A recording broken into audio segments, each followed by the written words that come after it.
Hey everybody, Scoutcrafter here again. We're back from the Connecticut Antique Machinery Association show in Kent, Connecticut, and I'll tell you, we had a fantastic time. Met up with some of the viewers there. T-Rex came with his wife. We met Fred came all the way down from Ossining. We had Ramel and his son Ryan from Long Island, and we just had a great time. It was such a beautiful day, perfect weather. There wasn't quite as many vendors there as there were the previous year, but sometimes that's a good thing because you really can pick through and take your time and look. And you pass by so many things. You're overwhelmed. The sensory oversaturation when you see all these tools in here, and a lot of times you don't even see half the things. But I'm going to run some footage of the show of what just a little bit, and I picked up a couple things. Let's see, you know me by now, so let's see if you could figure out what I picked up, and then we'll get back and take a look.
So as you can see, it was just really beautiful there, and I love that place. So I picked up 4 items, spent about $150, and I have to tell you, I love the items I got, and I'm going to start off by showing you from the going from my low purchase all the way up to the most coolest item I got. And let's start off. The first item I picked up, I love these, and I guess I've always, ever since I was a kid, I found these interesting. And this is what's called a screw jack. And these were big back, in the days before when jacks first started coming out. There was a whole bunch of different types of jacks, and the vehicles were much lighter. But as the vehicles got heavier, they needed a heavier duty jack, and they came out with this design. Now, this here is a 1 1/4 by 8. Now, what the numbers actually mean, 1 1/4 is the diameter of the thread pitch in here, and the 8 is the size of the jack. And when they measure the jacks, these jacks, they're measured up to the shoulder here. And you can see it's an 8-inch shoulder. And if you have a smaller jack, it'll be, again, up to the shoulder. Now, interesting enough that these jacks are still today are really useful.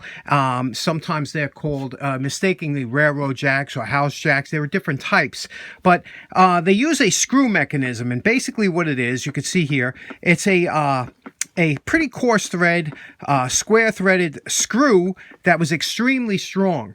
And now, this threaded section was usually set into a hollow but a forged or cast steel body. This is a really tough body that it was made from, and it handled a lot of abuse. Now, the beauty about a screw jack is that when you screw this up and then you stop, that is not going anywhere. It will not spin down on its own because of no matter how much pressure you put on here, it's not going to spin down. That's why these were preferred over like hydraulic, especially the early hydraulic jacks were not too reliable. These come in many different sizes and shapes and many different manufacturers, but the main thing to look for if you're going to buy one of these is you want to make sure that the threads were lubricated, because if this was used and they were dry, the threads weren't lubed, and people tried to use them dry, it's going to put a lot of excessive wear on the threads. I bought this one yesterday. I did not touch it yet. Look how much lubrication is on that jack. So whoever had this really knew how to take care of a jack. Now, funny story about this little guy is my mentor Dan gave me this about 6 months ago. He said, "Here, John, maybe you could do something with this. It's frozen, So I thought, oh, no problem. I'll unfreeze that. So I came home. I hit it with the torch. And I tried everything. For months, I've been working on this thing.